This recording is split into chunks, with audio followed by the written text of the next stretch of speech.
देखिए, निश्चित तौर से देश की प्रतिष्ठा मान सम्मान बढ़ाना चाहिए और जरूर अपने देश की बात कहनी चाहिए।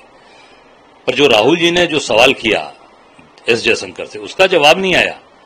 कि जयशंकर ने कहा कि मैंने पहले बता दिया कि आतंकवादी अड्डों पर हमला हम करेंगे, तो ऑपरेशन शुरू होने से पहले ही बता दिया था, उन्होंने अपनी बात में कहा है।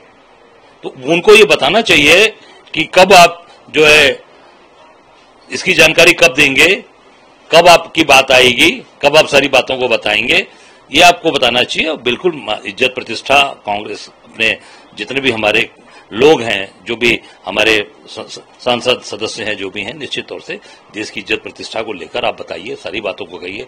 पर जयशंकर का जवाब अभी जयशंकर तो मोदी जी बतावें। ये भी प्रश्न चिन्ह लगा हुआ है कि राहुल जी की जो जवाब मांगा है एस जयशंकर से, उसका जवाब नहीं दिया।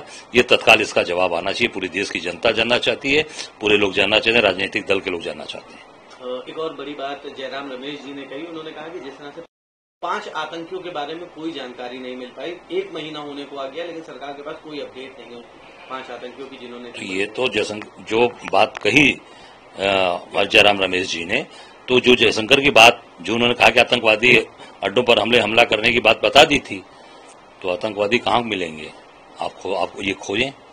ये देखिए, जिस तरीके की चीजें इन लोगों ने देश के साथ, जो पूरी देश को एक भ्रम की स्थिति में डाल के रखा, इस देश के साथ जो पूरी तरीके से देश को भ्रमित करने के लिए और देश के साथ जो झूठ बोला, वो सारी चीजें धीरे धीरे सामने आ रही हैं। मैं समझता हूं कि निश्चित तौर से ये जयशंकर की ही बात से जुड़ी हुई बातें पूछी जयराम रमेश जी ने, इसका जवाब भी वही है कि वो जयशंकर इसका जवाब दें।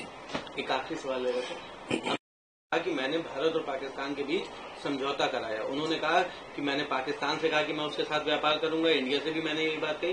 पाकिस्तान के कुछ लीडर बेहतर है और इंडिया मेरा दोस्त है। कैसे देखते हैं उनके बयान को, जहां एक तरफ लगातार इस बात का खंडन किया जा रहा है कि अमेरिका का कोई इंटरफेरेंस नहीं था, और वहीं डोनाल्ड ट्रंप बार बार इस बात को कह रहे हैं कि मैंने ही हुआ। इस पे तो जवाब आना चाहिए नरेंद्र मोदी जी की तरफ से, इस पे तो जवाब आना चाहिए देश के प्रधानमंत्री की तरफ से। डोनाल्ड ट्रंप की बात तो प्रधानमंत्री जी बताएंगे कि कैसे हुआ, क्या हुआ, किस तरीके से उन्होंने समझौते करा। उन्होंने कहा व्यापार हम बंद कर देंगे, उन्होंने कहा कि हम वहां व्यापार कर रहे हैं, ये हमारे अच्छे रिश्ते हैं। और अच्छे रिश्ते तो उसी दिन पता लग गए थे जिस दिन हमारे लोगों को हाथ में जंजीर बांधकर और पैर में बेड़ी बांधकर अमेरिका के हमारे वहां से राष्ट्रपति ने भेजा था। उस दिन ये जानकारी जरूर मिल गई थी देशवासियों को कि कैसे रिश्ते अमेरिका से और मोदी जी के कैसे रिश्ते हैं कि हाथों में जंजीर बन गई और पैरों में बेड़ी पड़ गई। ये समझ सकते हैं कि कैसे अच्छे रिश्ते होंगे या कितने अपमानजनक उस समय स्थिति पैदा हुई आम देशवासियों के लिए। निश्चित तौर से ये उसी दिन बात पूरे देश के सामने, पूरी दुनिया के सामने आ गई थी।